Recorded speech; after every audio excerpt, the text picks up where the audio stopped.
Hey you! I'm so glad you're here today. I'm Jenny Prochko from Owls and Indigo, and I make videos about journaling, goal setting, and spirituality.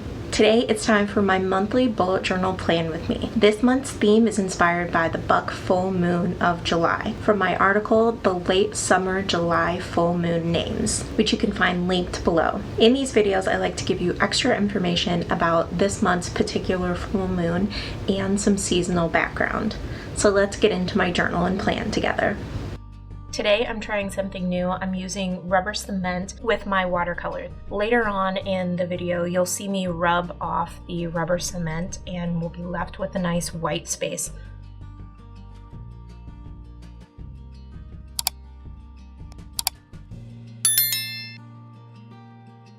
The other new thing I'm using are watercolor pens today. This is the first time I'm using them and I really like the way that this turned out in the end.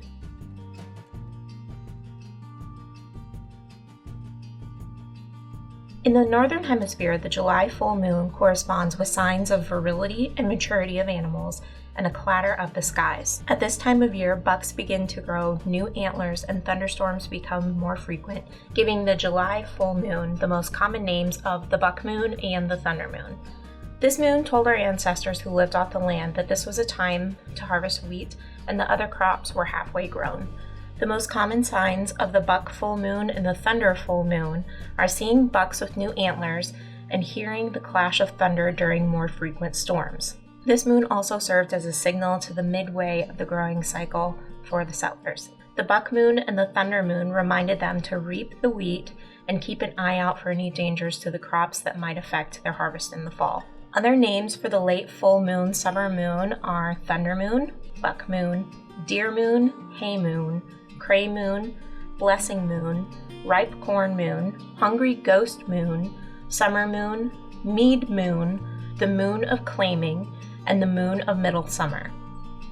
Growing up on a Midwestern farm, this was a humid, busy time of year.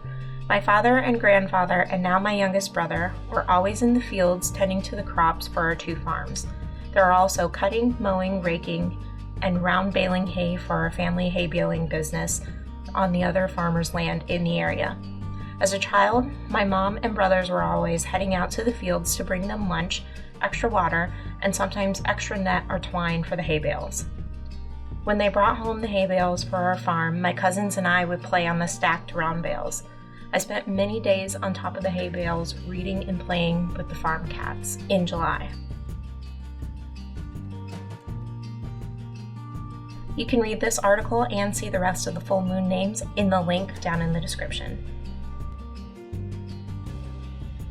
If you like this watercolor painting, you can find it over in my shop. Make sure you get it for your bullet journal too. Get it to hang up on your wall for some inspiration, or send it to someone you love. At the end of the year, there's going to be an original full moon watercolor painting for each of the full moons, so make sure you grab all of them as the year goes on. There will be a new one every month with each bullet journal plan with me. The link is in the description. I'm setting up a brand new journal today, a traveler's journal inspired setup. I have a couple of different notebooks here: fertility tracking, personal habit trackers, work habit trackers, and other bullet journal collections in each of these little notebooks. And in this black notebook is where I'm going to have my day planner. I also have a few flip outs here. I have one that is the key, my work startup and shutdown ritual, decision matrix.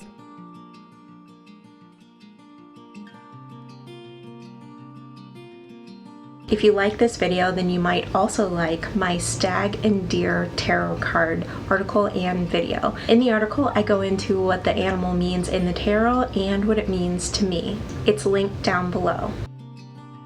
The other thing I also did with my old bullet journal was I cut out the first section of it that had all of my calendars and moon wheels in it. If you want to see how I set this section up, I'll link to the video up above and down below.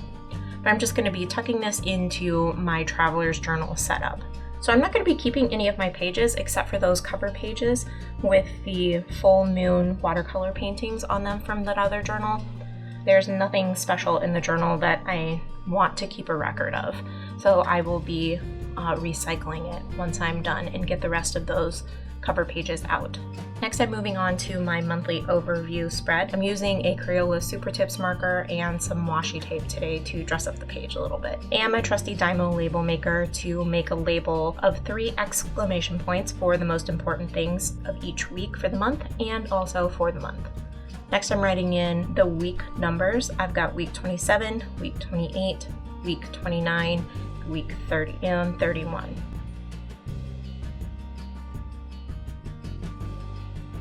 Now I'm filling in the dates on my calendar and also including little silicone stamp icons for any special days of the month, like the birthday that we have in the family on the 28th, and then a couple of other little things that we're going to be doing that are summer related. I've got some cute little icons here, and then also the moon phases for the rest of the month.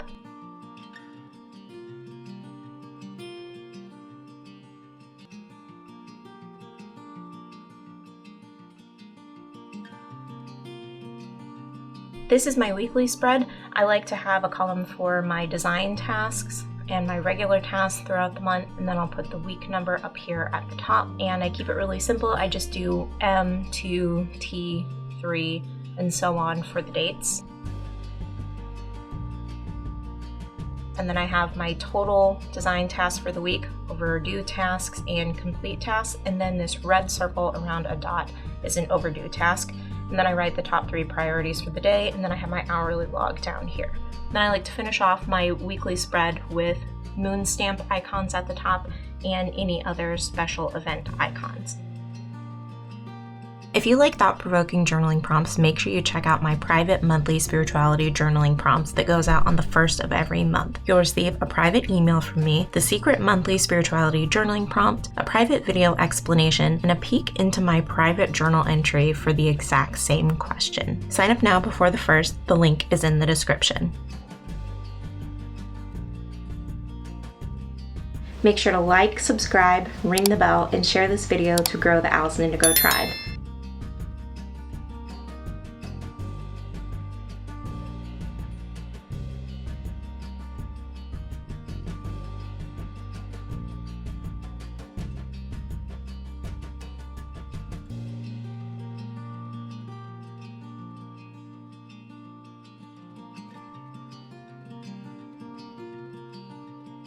I'm so grateful that you chose to spend your time here with me today, and I will see you in the next one. Bye!